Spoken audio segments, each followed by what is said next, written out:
मित्रों सब नमस्कार। आज हम हाजिर हैं सूर्य की राशि परिवर्तन का क्या प्रभाव होगा इसको लेकर के। आज हम चर्चा करेंगे मेष से लेकर के मीन पर्यंत क्या प्रभाव छोड़ेंगे जब सूर्य देव अपनी मित्र राशि मिथुन को छोड़ करके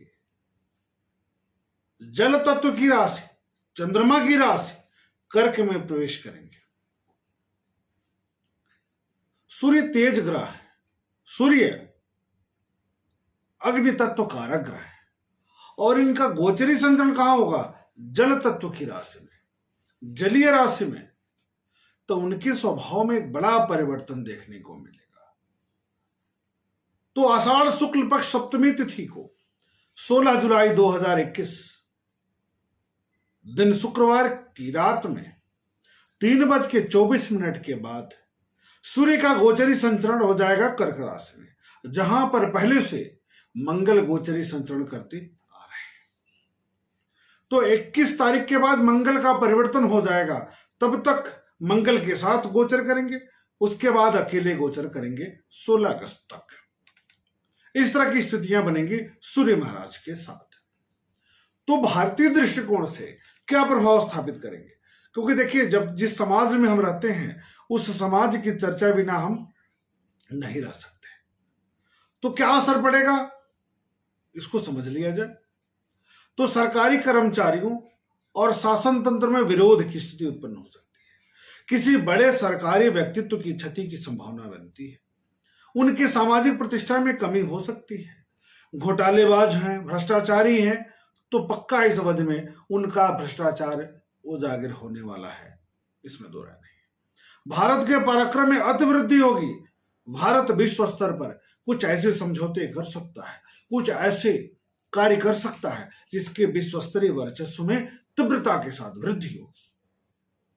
सरकारी योजनाओं के क्रियान्वयन में देरी होगी, जिससे आम जनमानस सरकार के प्रति असंतुष्टि महसूस करे। रक्षा संयंत्र, रक्षा उपकरण, उपग्रह, हथियार, वाहन, कंस्ट्रक्शन से जुड़ी योजनाएं आरंभ की जा सकती हैं सरकार द्वारा।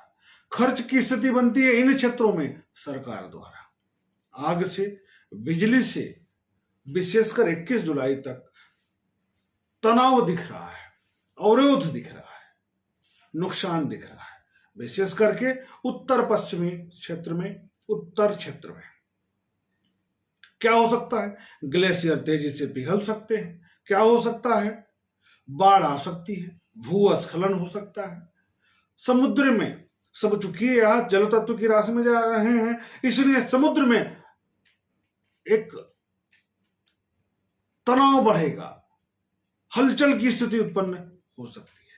आम जनमानस के सुख पर असर पड़ेगा। और इसके इस दृश्य से देखा जाए तो कोरोना के मरीजों की संख्या में थोड़ी सी वृद्धि दिख रही है इस अवधि में। यह रही बात भारत पर क्या असर डालेंगे इसके संदर्भ में। अब हम बात करेंगे कि मेष लग्न से लेकर के कन्या लग्न पर्यंत क्या प्रभाव स्थापित करने वाले हैं। तो पंचमेश होकर के सुख भाव में जा रहे हैं, तो क्या असर डालेंगे? स्वास्थ्य मध्यम रहेगा, सुख के साधनों में वृद्धि होगी, माता का स्वास्थ्य थोड़ा सा तनाव दे सकता है, विद्या में वृद्धि होगी, डिग्री लेने में निर्णय लेना अच्छा होगा। इस अवधि में जो डिग्री से रिलेटेड निर्णय लेंगे वह अच्छा होगा। पिता का स्वास्थ्य खराब हो सकता है, सतर्क रहने की सलाह मैं दूंगा। सरकारी क्षेत्र से जुड़े लोगों के लिए लाभ की स्थिति दिख रही है। कार्य क्षेत्र में वृद्धि का योग है, चाहे आप सरकारी क्षेत्र में हो चाहे आप प्राइवेट सेक्टर में हो। आय के साधनों में वृद्धि का योग बन रहा है और वाणी पर नियंत्रण रखना है, विशेषकर 21 जुलाई तक। वैसे भी वाणी पर आपको नियंत्रण रखना शुभ कारक ही होगा। वृष लग्न की बात करेंगे, वृष राशि वालों की बात करेंगे तो वृष लग्न में ये सुखेश हो जाते हैं। सुखेश होकर पराक्रम भाव में जाएंगे तो पराक्रम में वृद्धि करेंगे, यश में वृद्धि करेंगे। माता एवं पिता के स्वास्थ्य को लेकर के थोड़ी सी चिंताजनक की स्थिति उत्पन्न कर सकते हैं, खर्च में वृद्धि करा सकते हैं। घर में विशेषकर भाई बहनों के स्वास्थ्य में, पराक्रम में वृद्धि का योग बनेगा। कुछ नया कार्य हो सकता है। गृह और वाहन पर खर्च होने जा रहा है, इसमें भी दो राय नहीं है। प्रॉपर्टी से जुड़ा मसला हल होने वाला है। खरीद बिक्री का योग इस अवधि में बन सकता है। 21 जुलाई तक पिता के क्रोध में वृद्धि हो सकती है। 21 जुलाई के बाद दाम्पत्य जीवन में सुधार तीव्रता के साथ होगा, क्योंकि इससे पहले नीच के थे मंगल, तो थोड़ा सामान्य में दुविधा की स्थिति थी, तनाव की स्थिति थी, दूरी की स्थिति बनी हुई थी। 21 जुलाई के बाद यह स्थिति सामान्य होने जा रही है। हनुमान जी महाराज की आराधना करना है, निवेदन करना है, प्रार्थना करना है। मिथुन लग्न वाले क्या फल पाएंगे सूर्य के परिवर्तन के साथ? तो पराक्रम के कारक होकर के धन भाव में जा रहे हैं। वाणिज्य व्यवसाय के क्षेत्र से जो लोग जुड़े हैं उनके लिए समय अनुकूलप्रद है। भाई बहनों को लेकर तनाव या कष्ट की स्थिति उत्पन्न हो सकती है। पेट या पैर की समस्या हो सकती है। सरकारी कार्यों में अवरोध हो सकता है। दांत और गले की समस्या हो सकती है। धनागम भी होगा इस अवधि में। परिवार में नया कार्य होगा। विवाद की स्थिति उत्पन्न हो सकती है, इसलिए विवाद नहीं करना है, बचे रहना है। 21 जुलाई तक विशेष तौर पर वाणी पर आपको संयम बरतना है। आग और बिजली से बचने का प्रयास आप जरूर करेंगे। उपाय क्या करेंगे? तो शनि और राहु का उपाय आपको लाभ दे सकता है। शनि और राहु का उपाय लाभ दे सकता है। कर्क लग्न वालों के लिए कैसा रहने वाला है? कर्क राशि वालों के लिए क्या फल होगा? तो धनेश द्वितीय होकर के लग्न भाव पर, लग्न पर, शरीर पर, राशि भाव पर गोचरी संचरण करने जा रहे हैं। तो क्रोध में वृद्धि 21 तारीख तक बढ़ेगा। उलझन 21 तारीख तक ज्यादा रहेगा, उसके बाद सामान्य हो जाएगा। मानसिक चिंता या झल्लाहट में वृद्धि का योग बनेगा, तो परेशान नहीं होना है आपको। सरकारी लाभ, सरकारी क्षेत्र से जुड़े लोग, प्राइवेट सेक्टर से जो लोग कार्य कर रहे हैं, नौकरी कर रहे हैं, बड़े अधिकारी पद पर हैं, उनके लिए समय अनुकूलप्रद है, बेहतर है। दाम्पत्य जीवन में थोड़ा सा तनाव का वातावरण उत्पन्न हो सकता है। प्रेम संबंधों में तनाव का वातावरण उत्पन्न हो सकता है। 21 जुलाई से संतान को लेकर थोड़ी सी चिंता कम होने वाली है। 21 जुलाई तक तेज था, नकारात्मक था, कार्यों में गतिरोध था, अवरोध था, तनाव था, वो सब समाप्त हो जाएगा और आपके वर्चस्व में वृद्धि दिख रही है। 16 जुलाई से लेकर के 16 अगस्त के बीच में सरकारी लाभ की संभावना भी आपको प्राप्त हो सकती है। धनागम में वृद्धि के भी बड़े सुंदर संयोग बन रहे हैं। सिंह लग्न वालों के लिए कैसा रहेगा? सिंह राशि वालों के लिए कैसा रहने वाला है? तो लग्न के स्वामी होकर, राशि के स्वामी होकर व्यय भाव में जा रहे हैं, खर्च के भाव में जा रहे हैं। तो क्या करेंगे आप? स्वास्थ्य के प्रति सचेत रहेंगे, खर्च होगा। चोट, ऑपरेशन की भी संभावना बन सकती है यदि आपकी मूल कुंडली में महादशा गड़बड़ है तो।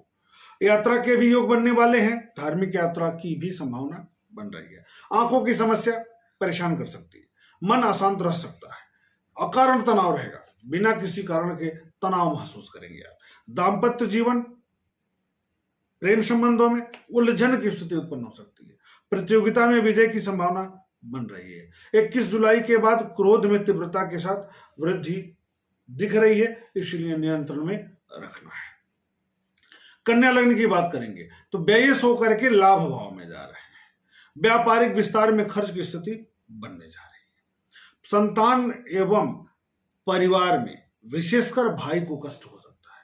पढ़ाई, अध्ययन में तनाव की संभावना बन सकती है। कोई दिमाग में अन्य योजना आ जाए जिसकी तरफ आपका दिमाग चला जाए और वहां पर आपका दिमाग लग जाए और आपका पढ़ाई बाधित हो जाए, ऐसा योग बन सकता है। पिता पक्ष से भी तनाव की स्थिति उत्पन्न हो सकती है। सरकारी व्यक्ति को थोड़ा सा सामंजस्य में दिक्कत हो सकती है। शेयर बाजार से जुड़े लोग सतर्क रहें, अप डाउन की स्थिति बन रही है इस अवधि में। 24 जुलाई के बाद स्थिति में बदलाव, धन लाभ की स्थिति बहुत अच्छी बनेगी। सूर्य देव को नियमित जल देना है, लाल रोली शिव जी को चढ़ाना है, यह उपाय आपको करना है। इस प्रकार मेष से लेकर के कन्या लग्न पर्यंत क्या प्रभाव स्थापित करेंगे सूर्य महाराज, इसकी चर्चा हम लोगों ने कर लिया। पुनः मिलते हैं हम आपको तुला लग्न से लेकर के मीन लग्न पर्यंत क्या प्रभाव होगा। तब तक के लिए शुभ नमस्कार।